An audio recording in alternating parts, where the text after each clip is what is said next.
corresponding acceleration time graph, draw the velocity time graph, the particle starts from rest. तो यानी कि आपसे ये बोला गया है कि इनिशियल वेलोसिटी 0 है और भाई पार्टिकल स्टार्ट्स फ्रॉम रेस्ट बोल रहा है और हमें निकालना भी वेलोसिटी टाइम ग्राफ है, तो ये पक्का है कि ये शुरू तो ओरिजिन से रहेगा at t is equal to 0, v is equal to 0, क्योंकि कह रहा है स्टार्ट्स फ्रॉम रेस्ट, ये हमेशा सही होगा। अब इसके बाद आप देखिए कि यहां लगातार एक्सेलरेशन इंक्रीज हो रहा है। अब हम लोग जानते हैं कि acceleration is equal to dv by dt होता है। तो अब अगर हमें वेलोसिटी लेके आना है तो integration of A D T ऐसा कर सकते हैं। इंटीग्रेशन लेना या फिर एरिया लेना एक ही बात है, तो चलो हम लोग एरिया ले लेते हैं। तो पहले 2 सेकंड तक एक ही कर्व है, एक ही स्ट्रेट लाइन है, लगातार इसका एक्सेलरेशन बढ़ रहा है, तो इसके अंदर जो एरिया होगा वो हमारी 2 सेकंड बाद की वेलोसिटी बता सकता है। तो इसका एरिया क्या होगा, हाफ बेस 2 इंटू हाइट 2, तो एरिया इसका कितना हो गया 2। सो 2 मीटर पर second is the velocity at 2, यानी कि अगर हम लोग इसे 4 बोल लें, इस पॉइंट को 2 बोल दें, देन इन दैट केस 2,2 तो एक पॉइंट हो जाएगा हमारा। हम लोग ये क्लेम कर रहे हैं कि 2 सेकंड बाद at t is equal to 2 velocity becomes 2 meter पर सेकेंड। ये कैसे हम लोगों ने निकाला, इसका एरिया निकाला। 2 सेकंड चलने में एक्सेलरेशन के हिसाब से एरिया निकाला तो वेलोसिटी आ गई 2 मीटर पर सेकेंड। अब एक पॉइंट ये है और एक पॉइंट ये है, ये पॉइंट तो पक्के हैं लेकिन इन्हें आप स्ट्रेट लाइन से कनेक्ट नहीं कर सकते।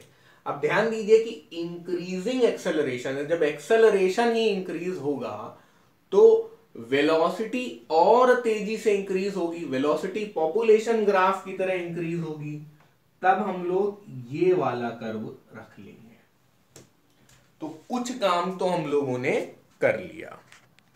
अब अगले पार्ट में हम लोग देख रहे हैं कि 2 से लेके 4 जाने पे भी हमारा जो एरिया है वो बढ़ ही रहा है। तो आप ऐसा ना करें कि बिल्कुल इनिशियल से ही देख लें।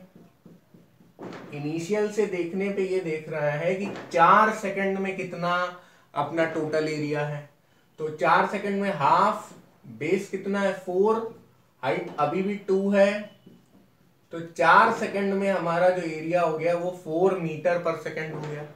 पॉइंट ए के लिए ये कंडीशन, पॉइंट बी के लिए ये कंडीशन। अब आ जाते हैं हम लोग पॉइंट सी पे। पॉइंट सी क्या कह रहा है, t is equal to 4 second, ठीक है, t is equal to 4 second, और वहां पे भी v जो आ रहा है वो 4 मीटर पर सेकेंड आ रहा है। तो हमारा आंसर क्या हो जाएगा, हमारा आंसर हो जाएगा 4,4। t भी 4 है और v भी 4 है, तो v4 ये ले लो भाई, एक पॉइंट ये आ गया, दिस इज पॉइंट सी। अब यहां पे देखना है कि हमारा जो ग्राफ है वो मतलब इसी ट्रेंड को अगर करता तो ये तो फिर यहां से कहीं से जाएगा, है ना। अब इसको या तो हम स्ट्रेट लाइन से कनेक्ट कर लें, जब यार इसका इंटीग्रेशन एक कर्व है तो इसका भी इंटीग्रेशन एक कर्व ही होगा। लेकिन याद रखिए यहां पे हम लोग हायर एक्सेलरेशन से लोअर एक्सेलरेशन की तरफ जा रहे हैं, इसलिए इस समय वेलोसिटी का रेट ऑफ इंक्रीज बहुत ज्यादा होगा, लेकिन यहां पे वेलोसिटी का रेट ऑफ इंक्रीज बहुत कम होगा। जैसे हमने यहाँ पे जीरो एक्सेलरेशन के आसपास जो चेंज इन वेलोसिटी है वो जीरो के आसपास देखा, है ना, मतलब वेलोसिटी टेंजेंट जीरो जैसा देखा। लेकिन यहाँ पे जीरो एक्सेलरेशन जब दोबारा होगा तो यहाँ पे भी वेलोसिटी टेंजेंट हॉरिजॉन्टल होने लगेगा।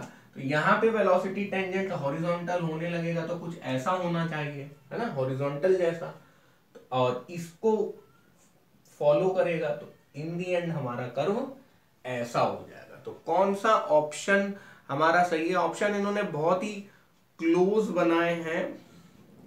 Okay, so I think the correct option is second. Second और थर्ड बहुत मिलते जुलते दिख रहे हैं, लेकिन ध्यान दीजिएगा कि थर्ड में इन्होंने ऐसा बनाया। थर्ड ऑप्शन अगर मैं बनाऊं तो वो कैसा है, ऐसा है। ठीक है, तो आप देख लीजिए ये अलग है और ये अलग है। यहां पे उन्होंने ऐसा और यूं बनाया है ना, this is the third option. तो ये नहीं करना है, वो रेड वाला हमारा करेक्ट है, डॉटेड ब्लैक हमारा गलत है। Second option is correct.